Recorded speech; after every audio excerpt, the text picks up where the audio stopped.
My pick for this topic would be Lord of the Rings, Return of the King, originally released for the Xbox and the PS2. Now, It was on Cube as well. I was able to finish this like today, this afternoon, and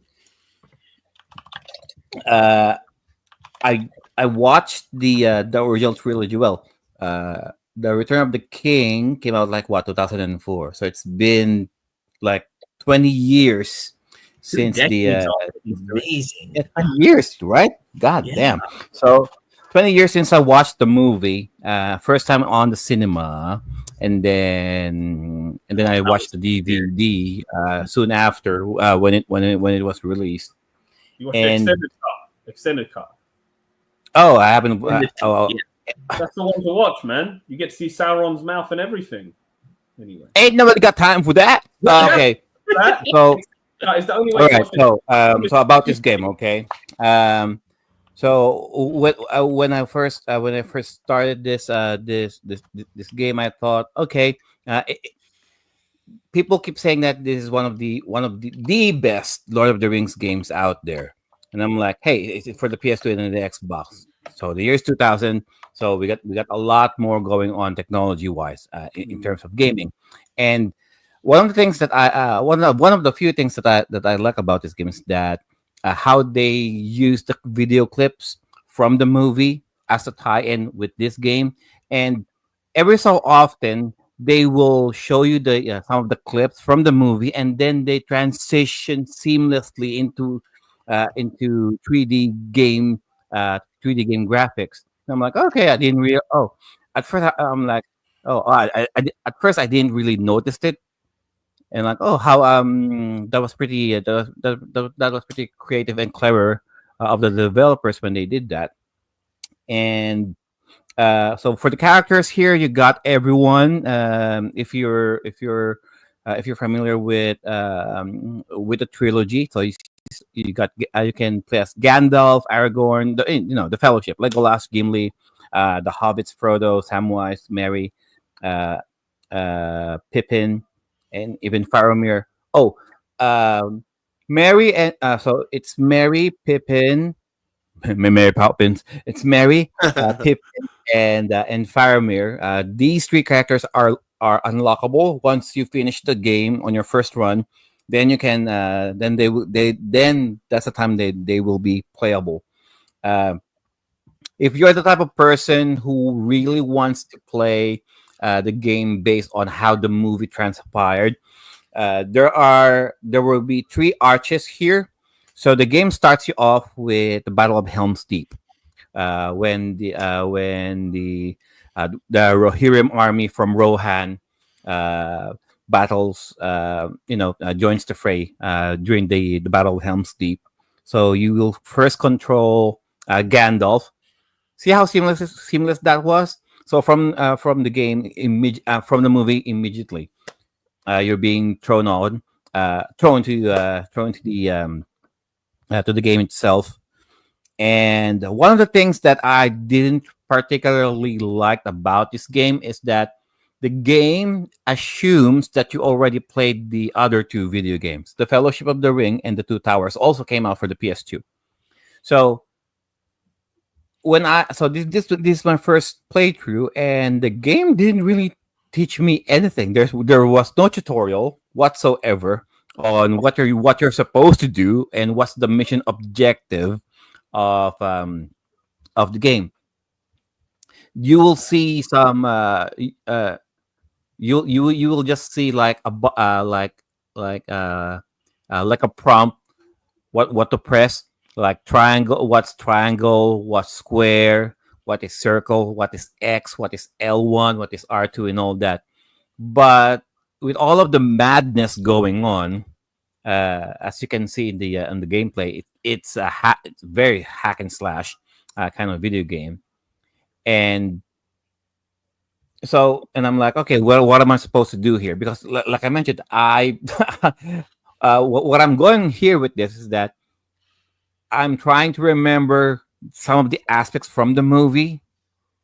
I'm not using any walkthroughs here on my first playthrough, and I'm like, okay, what am I supposed to do again in this level? Because I'm trying to think. I'm trying to remember. So if you press start, and then there will be like mission tips. It will only give you a clue on what you're supposed to do, but it doesn't really tell you where to go exactly.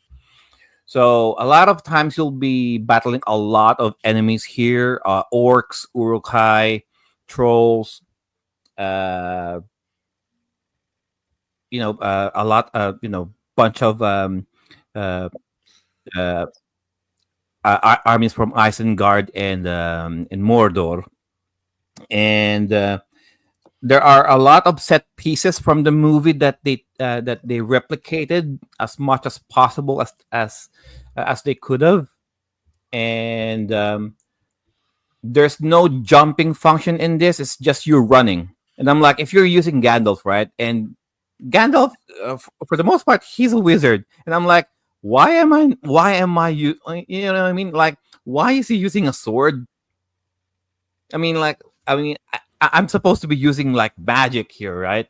You're, And then you're thinking of D&D rules, Joe, because yeah, wizards can't use swords in D&D. But no, what I'm saying, well, this is not you, Sir Joel, okay? I mean, Mhm. this is not Yeah, your character. You kick everyone in the balls, right? that's true. I mean, Mhm. like, No, it so he's makes not a good really point. using magic at all. Well, the only time that he uses magic, if you press L1 and X at the same time, he uses his magic projectiles. But that's it. Like, he's not really conjuring like actual magic spells to battle the enemy, as you can see there.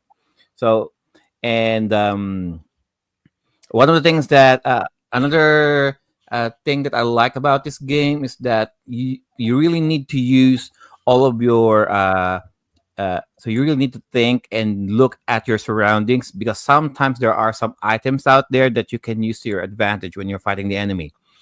There will be some torches, some spears lying around. Um, that you can eliminate your enemies faster. There's some catapults, ballistas out there. Uh, Although I was trying to, there are some certain scenes in the movie that I hope that I could have seen here.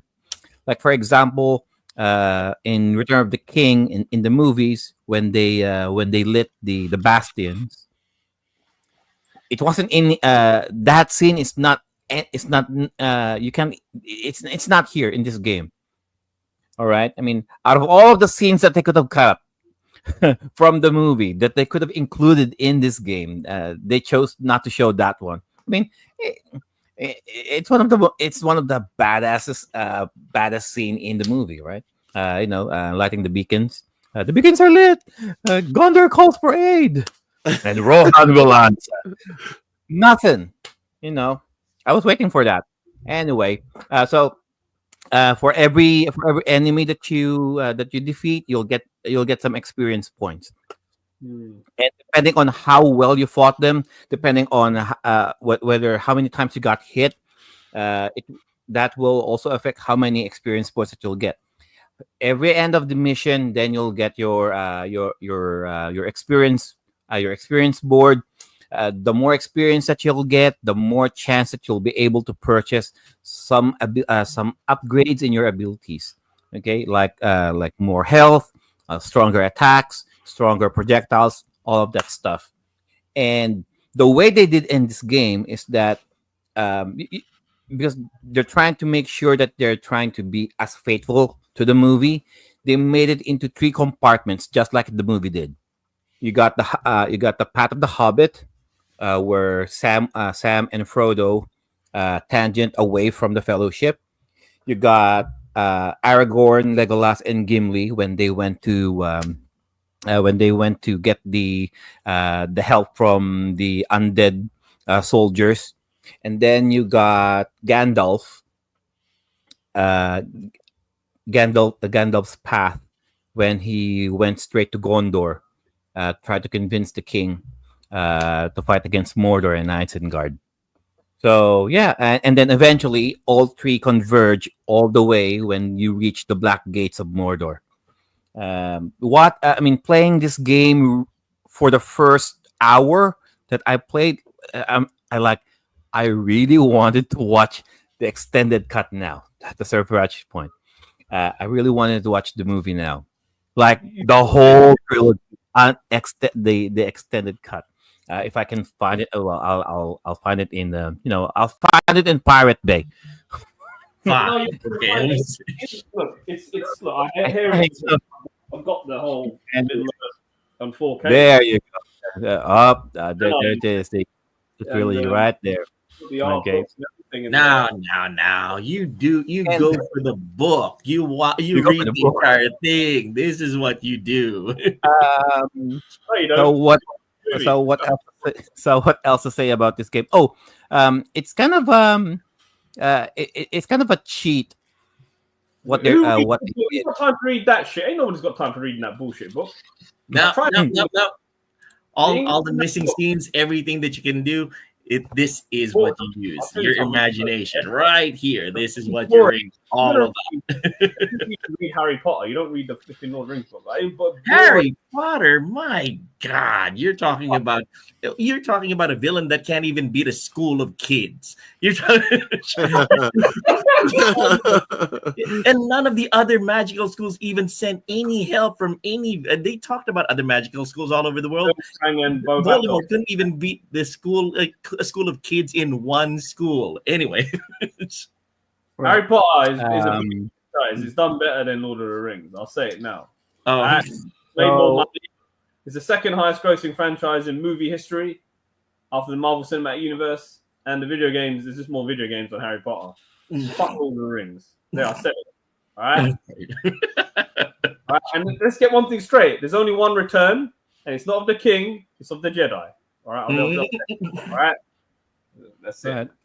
So where was I? Oh, like I mentioned, about this game, it is kind of a cheat what they did because they really relied a lot from the movie clips. It's like if they remove all of the full motion video, the FMV sequences here, it's like, would it be the same? If not with those clips, because that, like, for example, if you already fresh out from the movie and then you want to play this game, because they're showing you the full motion videos, it kind of pumps you up a little bit more. It gives you more suspense. It kind of sets you in to what missions that you're supposed to do. Okay, it set up the stage for the madness that will come, like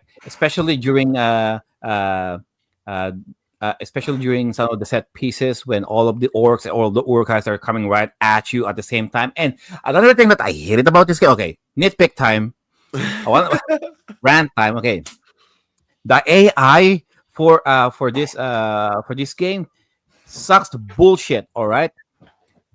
So let's for example, you got three party members, right? So you're controlling your main character, and the other two, they're just there. Most of the time, they're not really doing anything. So, and I'm like, uh, and I was playing normal at first. Okay, maybe if I set the difficulty into hard, maybe they will act more accordingly. But no, um, a lot of times they will die first during battle because they're not really doing anything helping you to accomplish the mission. So it might as well just you. There's a special there's a stage here, especially um, across the black gates. This is the stage before the final stage, and your job is to keep the fellowship alive. So you need to keep Aragorn, Legolas, and Gimli alive against a horde of Mordor's army. So whether you're playing Gandalf, whether you're playing Legolas, whether you're playing Gimli, whether you're playing Aragorn, you must if any one of them dies, then you have to start the start. You need to start the level all over again, and that's what's annoying. And there's a lot of annoying stages here, really. And but I was able to pull through eventually. Okay, and for what I can tell, from what out of in terms of faithfulness to the movie, then yeah, I can agree. This would be the best uh, video game tie-in movie wise. Mm. Okay, yes, there are some quirks that they could have done, that they could have done better, or but hey, it was still fun. The music is pretty reminiscent from the movie itself. It really gets you going. There are also some interviews that you will unlock as far as you go. Um, like Elijah Wood, Sir Ian McKellen, Christopher Lee. They did. Oh, speaking of which, all of the original cast from the movie, they voiced everything in this game as well. So when you unlock some of those interviews, the actors will tell you. They're trying to sell their characters. Like for example, Frodo, Elijah Wood, he'll say, in Return of the King, I was away from the Fellowship, so I'm arguably the weakest guy because I'm not really doing much fighting. But here in this video game, you can use my character to fight the orcs and the Urkai, which is cool. Basically, he's like that, and Christopher Lee, the voice of Saruman. He's also, although Saruman here will be featured more on the Battle of Helm's Deep, he's only you will only hear Christopher Lee on that side of the game, in the very beginning. But the way he did his interview, he sounded like he's the final boss. Uh, uh, he kind of made it sound like that. Oh, and also Andy Serkis, the actor for Gollum. He's also here as an uh, uh, he's here for the unlockable interview. Um, when he described how the game developers had to put him in the game, and how he acted he voice acted Gollum, and the motion capture for the actual sprite for Gollum as well. So there are a lot of things here, as far as being being faithful from the movie. Yeah. Yes, this game is indeed one of the best movie based video game out there. Yeah, I So mean, yeah, Return of the King for the PS2 and Xbox.